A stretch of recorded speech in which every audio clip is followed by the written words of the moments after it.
G'day YouTube. So I thought I'd do just like a little interim part 2. Spent a fair bit of time on this little beast. We've done a fair bit of cleaning and trying to get it to run, but I think it's actually got a spark issue. Yeah, we'll talk through that in a minute, but I'll just go over what we've done so far. So completely pulled the air cowl for the fan off.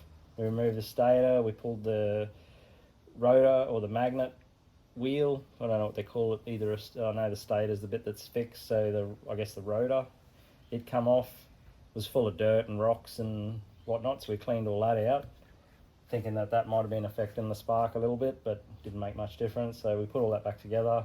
And it felt like it had low compression, this little machine.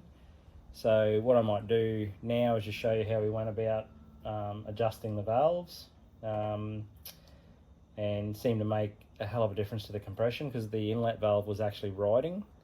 So yeah, let's just go ahead with that now, and I'll work through how we got to where I think it's actually another issue. But yeah, so I'll pull this top engine cover off and we'll go from there.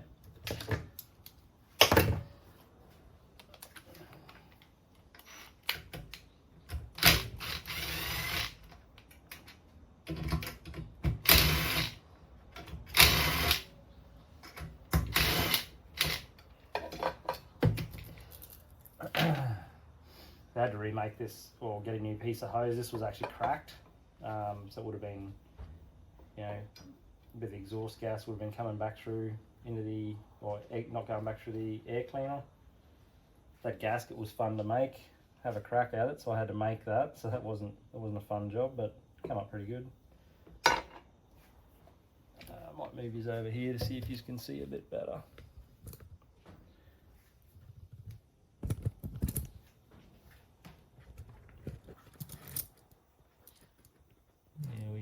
Somewhere there. Yeah, so what I found was the inlet valve was riding. So when the exhaust valve was on its way down about there, this guy should have clearance. And I had no torque spec or clearance spec for the tappets in this, so I went with 0.04, it's about 2 thou, and 0.06, which is about 2.5 thou, 3 thou, I think, 3 thou roughly on the inlet and exhaust for these. So 0.06, 0.04 and 0.06. I had to use the Kapoor manual because this is actually, I forgot to mention, this is actually not a Honda EU2. This is a Chinese knockoff of a Honda.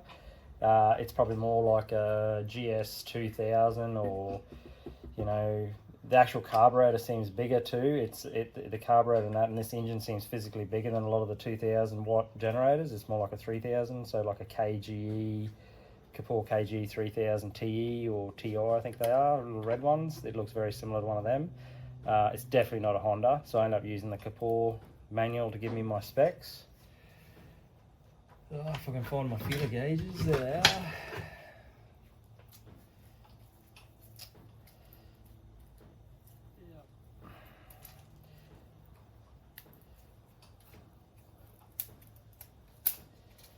So obviously you want to rotate,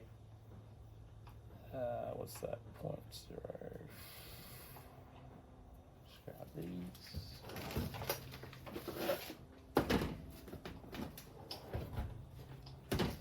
Can't read my old feeler gauges anymore, so I've got to measure them.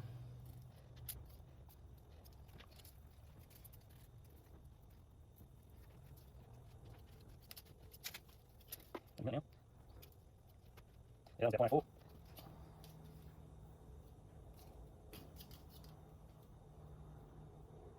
Yeah, it's about 0.06, so somewhere in that range. So this will be my inlet one. It's actually probably a little bit loose. It's not too bad though. Wind him over and we'll check the exhaust.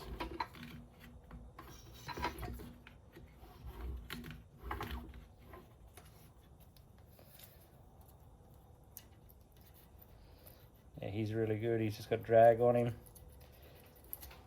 I found when I adjusted these originally, and then I spun the engine over, I don't have the pull start, so I spun over with the drill. I found that these, or the inlet one, tightened up again, so I'd say it had a little bit of carbon under the valve seat.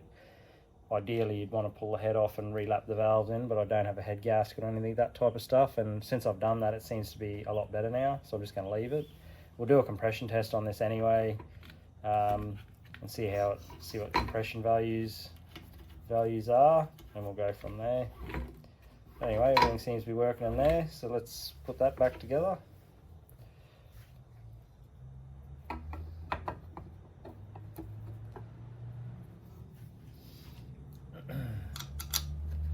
Put some bolts in, mate, if you want. We've got the apprentice here helping today.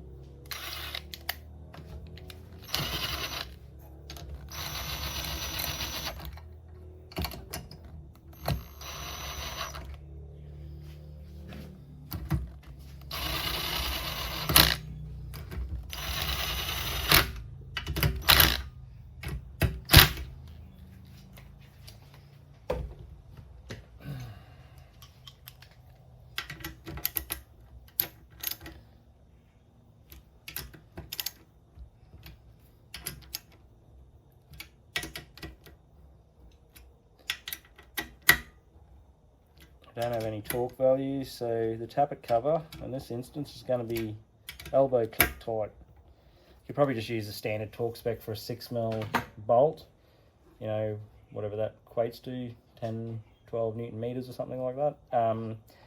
But yeah, to be honest, for now, we'll just leave it at that. The other thing I found with this engine too was the, bring us around here.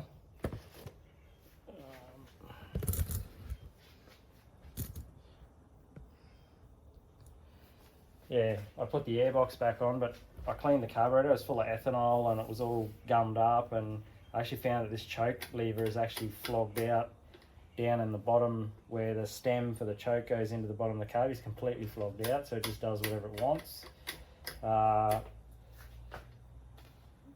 Even after cleaning it, putting it all back together, had the solenoid back on. Obviously I hooked all of this up, you know, down here temporarily.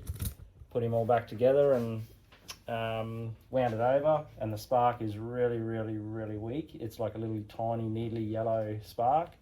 At first I thought I had another ignition module problem, but I actually don't think it is. Obviously the capacitors and this all look pretty good, and it is firing, but the spark's weak. So then I tested the coil, and when I first tested this coil, it appeared to be alright, but then I noticed there's a couple of rud marks on the high tension lead. I actually felt like I got a shock out of the high tension lead, so I trimmed the end of it off, re-screwed, put the cap back on. Didn't make much difference, and I actually got a connection at some point between this iron core, which I shouldn't, and the internal of the high tension lead inside the socket when I had my meter set.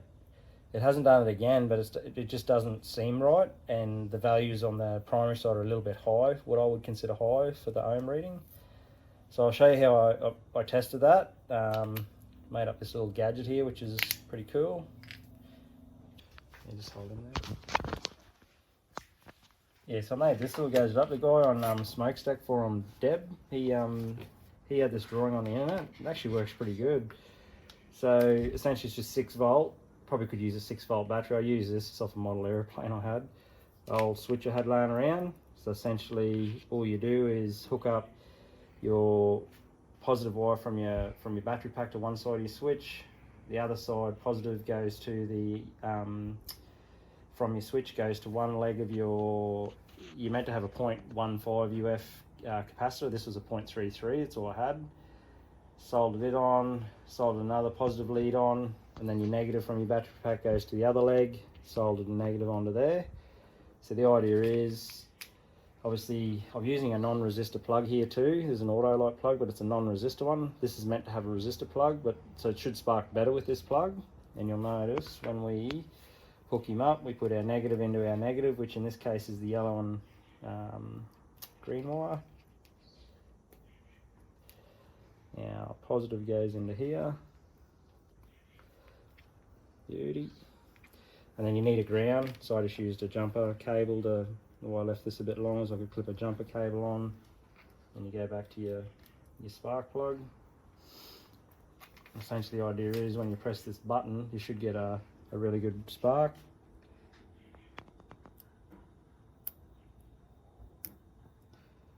And if you see that, it's probably hard to see on the camera, but it's a real yellowy, weak needle spark.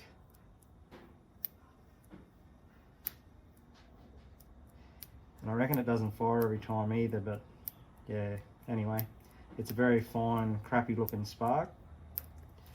And even when I hooked it up, not using this contraption, when I hooked it up to the engine, pull it over, spin it over the drill because I don't have the pull starter, hooked up how it should be, I get the exact same spark. So it's like I don't think it's a voltage issue from the stator. I think it's actually the coil's no good internally. I think something inside the coil's not quite right, even though it tests reasonably well. So I've ordered a new one, and I've also got a new ignition module. The only problem is I'm pretty reasonably confident it's the coil, but you never know. So I ordered the ignition module. The only problem is this generator, I can't find anything on this generator. It's like a dead set Chinese knockoff. This module is identical to a lot of the modules out there. However, the plug's slightly different. You'll notice it's at the bottom of the module, not in the middle or against this capacitor. It's also wider. So the Kapoor 10-pin Kapoor one is actually a narrower plug. Same pin spacing, but just a narrower plug. And the other thing I learnt real quick, and I'll probably just show that to you for now so you know what's going on. Most of the colours and the wiring of this is different as well. We'll start at the top. I'll call this pin 1. For this module, there's like a red wire with a black stripe. So that red wire with a black stripe is actually the one going to the coil. So that's this wire here. This guy here. So this is the one heading up to the coil, which obviously connects to to the blue wire, like so. Took me a lot of time to work out where the plugs went to, just quietly. But anyway, so that's that one. Tested the continuity, checked how much resistance was, like 1.5 ohms on every wire. The next one is blue with a white stripe. That's the ignition power, which comes from one of the coil windings on the stator, which is this guy. Next one's a ground. There's definitely a ground, goes to here. And then I had a brown wire. Now this is where I sort of started to get a bit different. The brown wire is my low oil switch. A lot of other generators are yellow wire, but it's definitely this one here, because the reason I know that is I pulled the oil switch out of the generator. Originally this was grounded and I wasn't getting a spark at all. I found that switch is buggered and they want $50 for a new one, and to be honest it was destroyed. So I just pulled the guts out of it, cleaned it up, put it back in with a new O-ring and a new gasket, fresh oil in it, and yeah, so that function won't work. If it runs out of oil, it's going to cook itself. But anyway, that's that brown wire. There's a red with a white stripe. There's the next one. That's the that goes to the engine switch, which is this guy here. Goes over to your engine switch on your case. And orange. Now orange, again, these pins, the pin out on this is different to a Kapoor, so I'm going to have to repin it. But the orange wire is actually the trigger coil, which is, funnily enough, this guy here. Which the trigger coil wire is actually a yellow wire. And there's another green wire up under here, which is the earth. So that's the little to tell it when to fire. And then you got your 4 inverter wires, which go to your board here.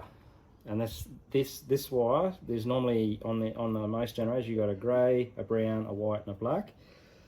So we got a grey and a brown. That's fine. We're missing our white, and the last one is actually a red with a black stripe, same as this guy. But it is actually, I believe, the black wire that you'd normally see going to your inverter board. I think these guys, these grey, brown, white and black normal, or this in this case a red with a black stripe, is normally for your power good, overload, and then triggers the oil switch sensor. So yeah, I believe that's all they do. But anyway, I'm hoping that I've got that right, that this red with the black stripe is actually the black wire, because that's how I'm going to repin it. I'm going to find the Kapoor one, find a plug, or even just get individual sockets, and I'm going to repin it to suit the Kapoor one if this one's no good. I've got a feeling it's okay though. I just got a feeling it's the coil, but we'll soon find out.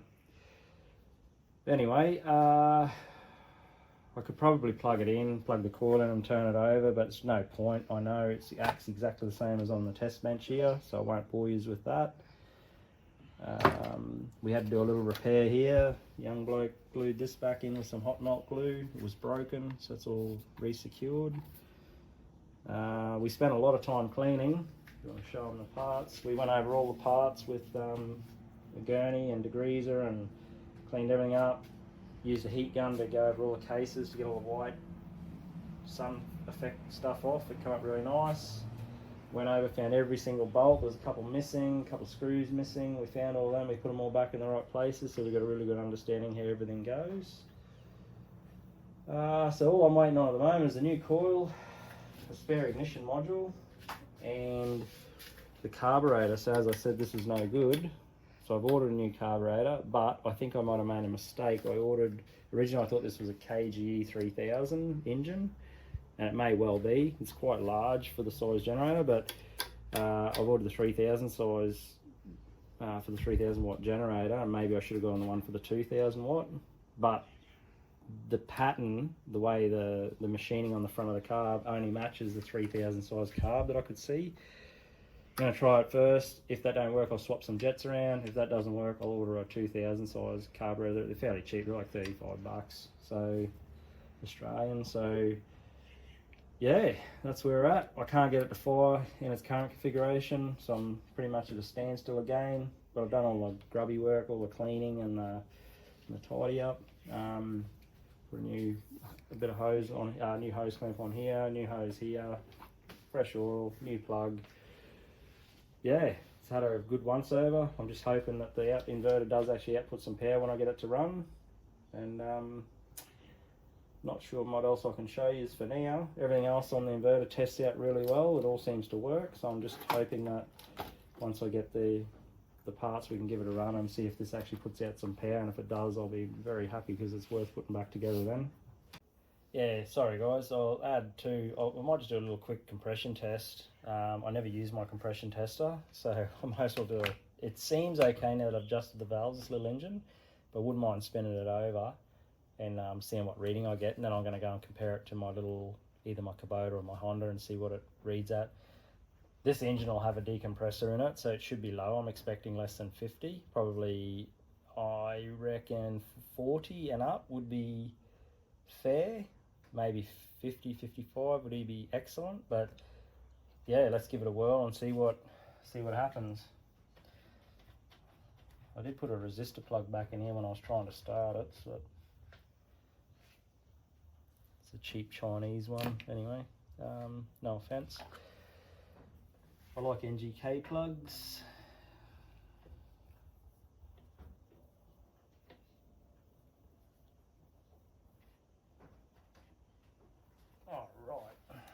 Plug that guy in.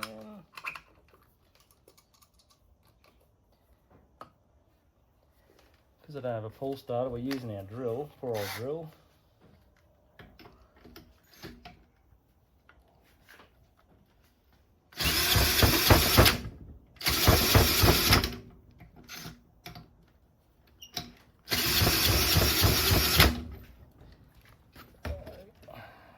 Yeah. 46-ish, not quite 50. Yeah, that's, I think, reasonably decent for a little engine with a decompressor. So yeah, I was expecting maybe 50, 55. But yeah, look, I'm going to go and try this on my Kubota. I might even bring you over and you can have a look at that. Not Kubota, Ryobi, sorry. See what it reads with the decompressor and we'll see how it goes. It is way better now that I've adjusted the valves. Definitely there was a valve rotting there.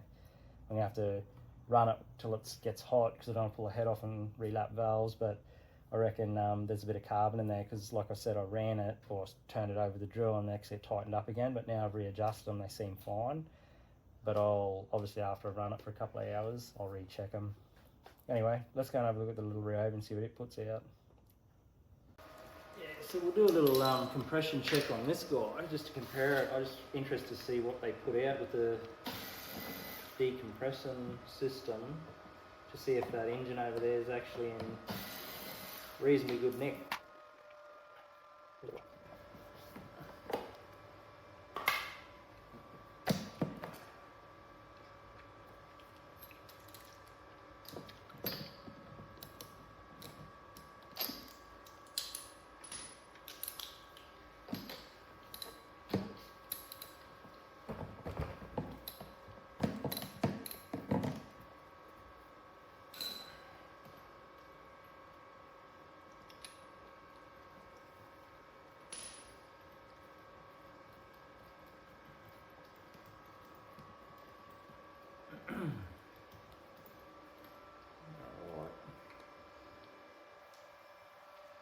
It's running quite nice chocolate look, not sooted or anything.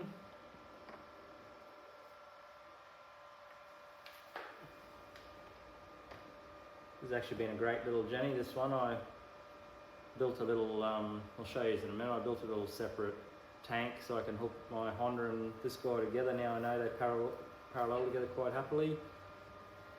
So I've got a 25 litre boat tank, and I bought the cap for my little Honda so I can link them together. It works really well. Alright.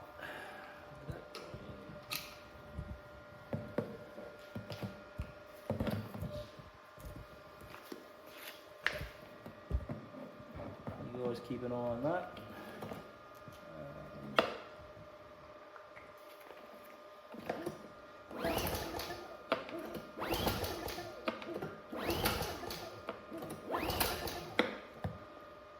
Yeah, wow.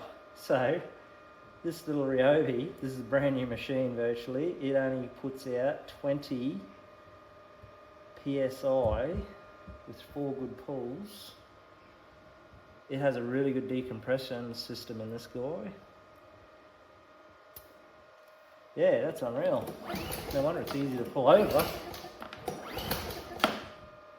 Yeah, 20 pound. So that one's 45. Yeah, I don't see why it wouldn't run. So anyway guys, thought I'd show you that. Yeah, we'll wait till those other bits turn up and we'll be back in touch when we get the parts. Thanks very much. See yous.